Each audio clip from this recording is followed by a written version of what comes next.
The social media content reposted by the Republican nominee in the last 36 hours. How do you explain it? How do you explain why he is reposting content from QAnon and this misogynistic content? Again, I will say I have not spoken to President Trump about that content this morning, and I don't think Americans are concerned with social media posts. Hey guys, Rich coming to you here with Leaving MAGA on the MeidasTouch Network. We have for you another family and friend video for you today, a testimonial.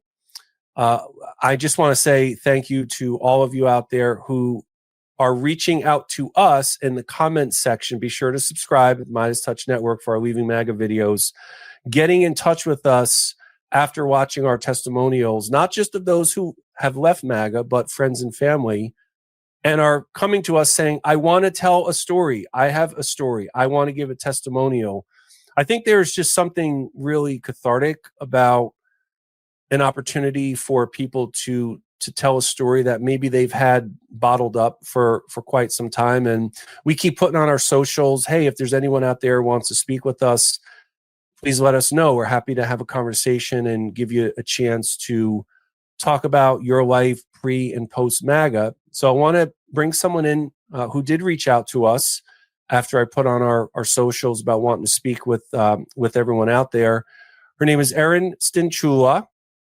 I think I said that correct. When we bring her in here, she's gonna correct us on her name later on. So, Erin, thank you so much for being here. I put out there on my socials, hey, anyone out there with friends or family in MAGA, you feel like your relationship has adversely changed, you're looking to try to find some reconciliation with friends and loved ones, we want to hear from you. And you reached out to us, and we had a chance to speak privately. You know, I want to ask you about your relationship you mentioned with your brother. And as we start here, first off, it takes a lot of bravery to do this. I'm not really a believer in fearlessness. We all have fear, but we have to muster up the courage. And you being here, I think, makes you a very strong, intrepid woman. So we appreciate that. It means a lot for you to be here with us. So tell me about your brother, your relationship with him before MAGA. What was it like? What's he like? And what was that dynamic like before Trump came along? Yeah, absolutely. Thank you for this opportunity. I greatly appreciate it, Rich. My brother and I are 2.5 years apart. We grew up in suburban Ohio, and I looked up to him greatly. I'll never forget, there was a moment when I was probably 9, and our bedrooms faced each other, and we were getting ready to go to sleep. And he said to me from across the hallway, just think, right now is the only time that it's going to be 6/11 on this day. And I thought to myself, he is the smartest person I know. He just gets it and is such a big thinker about life. And he is. But in recent years, it's unfortunately that thirst for looking for the big picture and what's out there and what there is to see has been taken over by MAGA and QAnon. It started with the flat earth theory and conspiracy theories, and then it just started leaking into political theories, and the Facebook posts started getting more and more in line with MAGA, and then they started lining up perfectly with MAGA. And I remember the first day that they blatantly said Trump 2024. I just thought to myself, here it is. It's real. This is not him dipping his toes into conspiracy theories anymore. This is straight up bought into MAGA, and it has only gotten deeper and deeper, just constantly on YouTube, and I don't even know what other social media forums, but man, when those marching orders come out with what the right wants him to think, he is hook, line, and sinker on it, and it's the truth, and there's no debate, and there's just no going back from whatever they are telling him in the media that he is consuming. And it has been very difficult to watch someone who I know is an incredibly smart person just exist in a different reality. There's no other way to say it. It's a different reality. So thank you for sharing that, because there's something I want to hone in on for a moment. And I think this is really so important to these videos we do and the work of Leaving MAGA in our collaboration with MeidasTouch, is that there is this, I think it's fair to say, it's a pretty pervasive belief amongst a lot of people who are very anti-MAGA, anti-Trump. And I understand those very strong feelings, but part of the strong feelings that I think people often misunderstand is that they think that everyone in the MAGA community are these dumb, stupid dolts. Yep. And in reality, that's not true. Of course, like any large group, there are such individuals and there are bad people in there as well. But even from my own time in MAGA, I was in that community for 7 years and they were my second family. And I talked to them every single day. There was not a day that went by for years. And a lot of the people I was close with, they were successful attorneys and professionals and worked in the world of finance. They had public sector jobs. They were Ivy League graduates, right? And I say this to others, and there's always a little bit of mouth agape look, like, I didn't realize that there were people like that in MAGA. And I always say, well, I'm glad you're talking to us now, because it's important to know that intelligent, smart people actually can succumb to these conspiracies and these mythologies. And I'm hearing all over again, it's like the old maxim about deja vu all over again, Erin. Yeah. You're talking about QAnon, and you're talking about the media consumed, and you're talking about videos and all of these other incestuous conspiracies, that there's this Appian way of conspiracies for those in MAGA, that just the destination tends to be that Trump is this person who is this political savior. And that feeling is real within the MAGA community. And I emphasize this word community because I just think it's so relevant to this discussion that people understand that. And so when you're watching your brother gradually and then suddenly all at once start to get subsumed into this world, the MAGA right-wing mythological world, his beliefs are sincere. He genuinely believes what he does, or the beliefs that he holds true and adheres to. He does in his heart feel that they're true.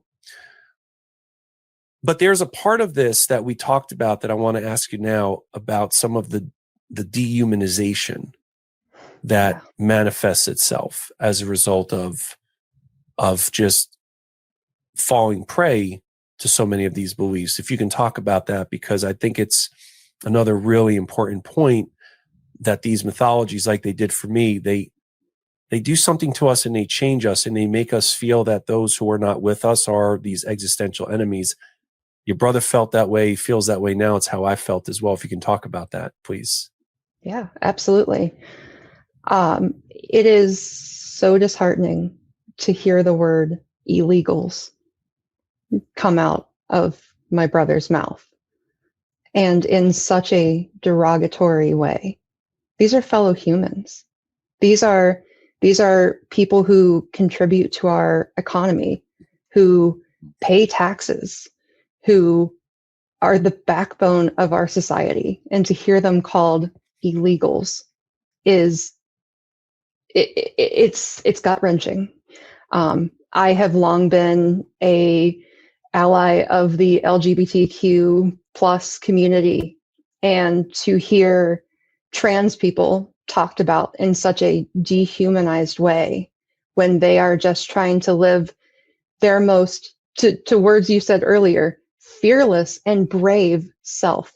For someone to get to the point of saying, I would like to start I am feeling like this is a change I need to make in my life to live my authentic self.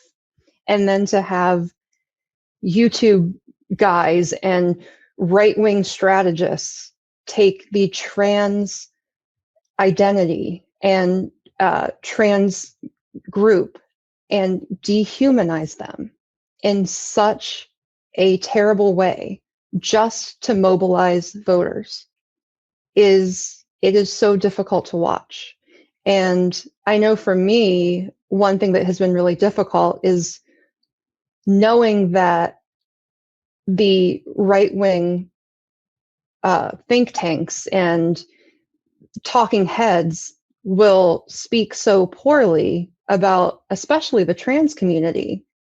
But then the think tanks will give interviews to the New York Times and say, we specifically put the trans issue out there because it stuck to the wall.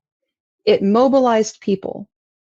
But then the talking heads will say, oh, don't listen to New York Times. They're terrible. They're terrible. So they give them their talking points, right, to go out and yell into the world. And then they give the real talking points to the media, who they then say discredit. So just watching the circle of how these dehumanizing points come out and become the political talking points it's fascinating, yes, but there are actual lives on the line. Mm-hmm.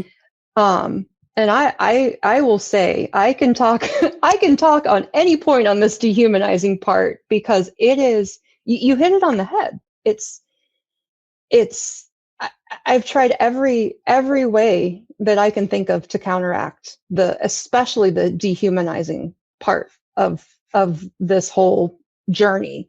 I've tried compassion. I've tried reason. I've tried facts. I've tried sending that New York Times article and saying, look, here is the actual guy who said, we don't actually care about trans rights as a problem. That it's not a problem. We just know that it makes people mad. And so it's this constant state of panic. Agreed. Yep. That is, it's the next, oh, yeah, there they are again. Here they are, and they're doing it again. And that's right. To live close to Springfield, Ohio, and to watch all of that unfold with the cats and the dogs and the geese, and to be on the Reddit page where the picture of the goose originated from, and to watch that person have their life uprooted because they posted that picture that then got picked up by whoever and turned into this whole mythology about people eating cats and dogs, when it was a man who was taking roadkill off the side of the road, being a good Samaritan. Someone snapped a picture because they thought it was weird, put it on the internet, and then it became a cornerstone piece of the debate. Right. It was a key component of our presidential election, talked about at the VP debate, the one debate with Vice President Harris, President-elect Trump, and the entire eating cats and dogs was started by a lady who knew that it was false. Yes. In Springfield, they're eating the dogs, the people that came in. They're eating the cats. They're eating the pets of the people that live there. And this is what's happening in our country. I realize that what I'm about to say could be construed by some as defending the lady who did it, but it's not. So I just want to say that the reason that she didn't give second thought to doing that is because there is something about the MAGA and right-wing mythologies that actually truly do sever people from reality. And yes, intelligent, good people with integrity can find themselves over time detached from reality. Because I don't care, Erin, I say this all the time when I champion empathy for those who are in the MAGA community. I don't care how intelligent or independent-minded or impenetrable one's mind is. If somebody hears and sees enough lies over time, they are going to start to wonder if they're true. And once they start to wonder, because they're just hearing them ad infinitum over and over and over again, it becomes a lot easier to start to believe these lies. And I know for people out there who are saying, well, I don't understand. I never believed those lies. How could anyone believe them? I would say to them, I give you credit for not shaping your life around a bunch of lies. But you said panic before. And I will tell you that when I was in MAGA, as the winning side, not the losing side, as the winning side in 2016, I still, along with my fellow MAGA Americans, felt constantly panicked in these perpetual states of desperation and despair and hopelessness. And, you know, even to use a fancy philosophical term, these feelings of nihilism. And that was us on the winning side. So imagine on the losing side, how all of that, all of the above there is just further exacerbated because now you're on the side where liberals and liberalism are winning. The social media content reposted by the Republican nominee in the last 36 hours, how do you explain it? How do you explain why he is reposting content from QAnon and this misogynistic content? Again, I will say I have not spoken to President Trump about that content this morning, and I don't think Americans are concerned with social media posts. But you said misogynistic. I assume you're also going to say that the posts were demeaning to women. I think what's demeaning to women is what has been allowed to happen over the last 4 years. I think what's demeaning to women is the fact that Kamala Harris and Joe Biden are allowing an invasion of illegal criminals into our country, many of whom have proven to be rapists and murderers. I think what's demeaning to women like Laken Riley and Jocelyn Nungare and Rachel Morin is the fact that they are no longer with us because of the policies of this administration. And that is what voters and your viewers care about, John. Well, look, I think the voters can care about a number of things. And when there's content being reposted that uses QAnon slogans, and when there are these sexist, misogynistic posts, it's interesting to me that you don't think they're bad. You have no problem with them. I didn't say that. I said that I don't think voters care. I think that voters care about the, I said I care about what's happening to our country right now. I care about the fact that as a new mother, baby formula is 30% higher and costs more than it did under President Trump. I care about the fact that we have a vice president today who wants to be the president of the United States that hasn't sit down for an interview in more than 40 days to explain her positions. And she will be sitting down for an interview today with Dana Bash, along with Governor Tim Walz. And I just wanted our viewers to know also, because you have a history of this, of work in the refs here. Obviously, Dana will do a great job, as you know, she always does. And we appreciate you being with us this morning. Carolyn Levitt from the Trump campaign. Thank you. Okay, so we know, Erin, what your brother had said since 2015, 2016. What about this past election? What was he saying? What was he posting? What were you observing? I'm taking it by your laugh that it was some pretty absurd and outlandish posts, but what were you observing? What were you seeing that he was doing? Anything and everything. Every marching order that was given. I mean, there were times where he would post 9-10 times an hour. You know, we knew when Greg was awake because he was parroting everything that was said by MAGA. I will say the one thing that really caught me off guard is the use of AI to depict all parties involved. So Kamala Harris, in many of the YouTube cover clip arts and things, was always depicted as screaming, crying, these dramatic black metal looking tears, and she was always raged. And what always also caught me off guard was they always depicted her with cleavage, which she does not do herself when dressing. So the hyperfeminization, but also the angry woman trope that was unfortunately persuasive to the right. But then on the other hand, you had Donald Trump, who was often depicted as a superhero, hypermasculine, wearing a MAGA, kind of like Captain America suit, and has a shield, often has a trophy if it is him in his suit, images of the White House with the TRUMP letters being lowered because he's taking back the White House. Barack Obama also with those weird metal tears. Seeing those images over and over again, that solidified that, at least for him and so many others, that's how they pictured Kamala Harris. That's how they pictured Barack Obama, Nancy Pelosi.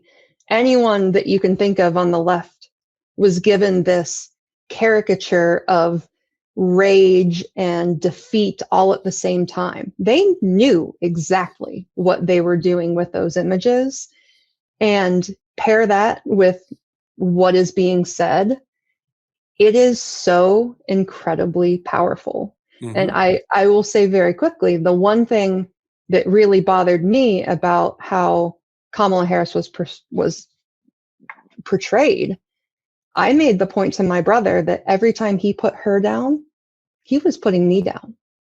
Every time he called her unqualified, he was calling me unqualified. Because if a woman can't run for president because she's unqualified, even though her resume is out of this world, things that I will never achieve, and that's okay. She's done it. But to say that she's not qualified, that she's stupid, that she's low IQ, that I could not dismiss the feeling of, then that's how he feels about me. And that was also one of the harder components of watching this election season. What did he say to that when you made that comment? Deflected it that he was talking about her, not me. No. It took every ounce of my being not to sing "I'm every woman." It's all in me. But but it's true. You put down one woman, you're putting them all down. That's how misogyny works. You see, I think the deflection, yeah, it does reflect that deep down there is as much as I might say detached from reality, there is still some recognition deep down that even when I was in MAGA, there were times that I criticized Trump privately with other MAGA Americans. And I always say MAGA Americans and not MAGA Republicans because I feel like I want to be inclusive and talking about those I used to break bread with and would go to holiday parties, kids' birthday parties, etc. And the devotion to Trump, because again, for a lot of viewers out there and people I meet on a day-to-day basis, and they ask and they say, I don't understand the devotion. The devotion is really because Trump is the leader of this community. Mm-hmm. There has not been a community aspect on the right when it comes to politics. And even though MAGA itself is not novel and new, like you said, it's true, not everybody in MAGA are racist and misogynistic. Most aren't. A lot have valid concerns. It's just that the ire that they feel, which is understandable in some contexts, their ire is directed at the wrong people and the wrong groups. And that's one of the successes of all those lies. At my vignette at the DNC that aired on night one, I said that Trump's toxic superpower is his lying. It's very, very difficult to compete against shamelessness and ad nauseum lying. Even for you as someone close to your brother, you're in competition with all of this, which gets me thinking something I always like to ask everyone who does these videos, both of those who leave MAGA and friends and family. In this context of this relationship with your brother, you had said that you'd be willing to share this testimonial with him. And I thank you for doing that, because he may have deflected that one time. It's going to be a little harder to deflect when he sees this. But we're not here to cast aspersions on him or pass judgment, right? We want to try to restore the relationship. But if you met Donald Trump in the context here of this, the strained relationship with your brother, what would you say to the president-elect? You could say anything you want. You could say anything you want about what's happened. I'm curious about what you might want to say to him. You know, let loose here. We're a family program, so you know, keep it PG. But what is it that you'd say to him? I'm really curious about your thought process on this. How much time do I have with him? I think I would absolutely have to start by saying, is this all worth it? Is this really all worth it to you? It's fascinating, right? You know, there's a common adage on the left where we say he's doing this to stay out of prison, and maybe so, but is it really, really worth it? And honestly, I would just have a lot of questions for him that I'm sure he would deflect, but I would like to know, you know, how did this start? I know that he wanted to run for president, but now there are so many obvious ties that are just dark, so dark. I want to know what kind of world he thinks he's living for or leaving for his son, for his granddaughter who spoke at the RNC, and you know, lots of people went to social media to follow her and keep up on her because she struck a chord with them. You know, are the insults really worth it? Is this the type of person that you want your son to have as their doctor? Is this the person that you want me to have as my doctor, right? Like, how does he not see that his influence is impacting every single sector of America, and not in a good way, right? So the influence has absolutely no bounds, and there's no depth to this entire orchestration that he has made. I honestly, that is a hard question, what I would ask him. It really is, because I feel like I'd be met with the weave pretty quickly. But I really think it all comes down to, was it really all worth it? Mm-hmm. Is it really worth it? I mean, he could be skating into a beautiful retirement right now, but no, he's not. And it's so frustrating. And I've thought about that question myself, and depending on my mood in any given day, I may have a different answer.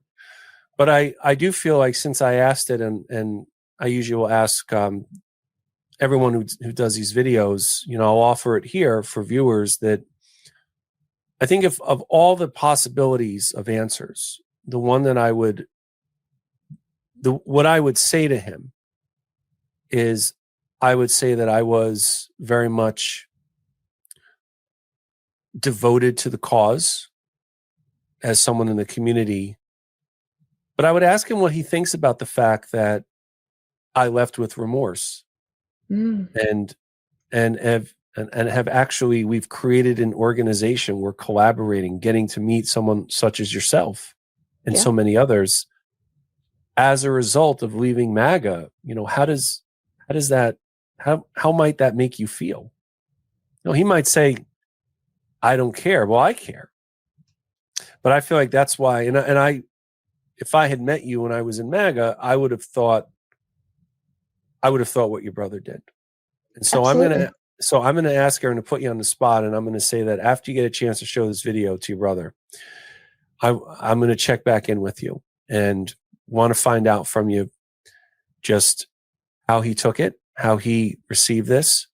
And I've got a feeling it's going to be hard for him to ignore absolutely. This. It's easy to ignore statements and what's said online. So I just want to thank you for being here. I know that this is hard to do this. You are a strong and intrepid woman, and again, I know your brother deep down. I want to say to him, as he sees this, that I don't agree with a lot of the rhetoric that is said about he and other Trump voters. I think that there does need to actually be more of a dialogue between people who disagree with each other, but we also have to agree on basic sets of facts, and we need to move away from dehumanizing. And I don't think it's just the right who dehumanizes. It's not of equal frequency, but there's enough that goes around that comes from those to the left of Trump and MAGA as well. So it means a lot for us to be here with you and for you to be telling this story and this testimonial. Tell us where, Erin Stynchula from Ohio, where can everyone find you on your social media? Yeah, as a proud childless cat lady, I am Erin Says Meow on pretty much every forum, especially Threads. Really loving Threads right now. So Erin Says Meow. Okay, thank you. I appreciate, Erin, you being here with us. Thanks so much. Thank you. Take care. Have you left MAGA, or do you know anyone who's got remorse about supporting Trump, or do you have a friend or a relative who's in the MAGA community? We want to hear from you. Be sure to reach out to us at leavingmaga.org. As always, we appreciate your guys' support and watching today. Thanks again. Love this video? Make sure you stay up to date on the latest breaking news and all things Meidas by signing up to the MeidasTouch newsletter at MeidasTouch.com/newsletter.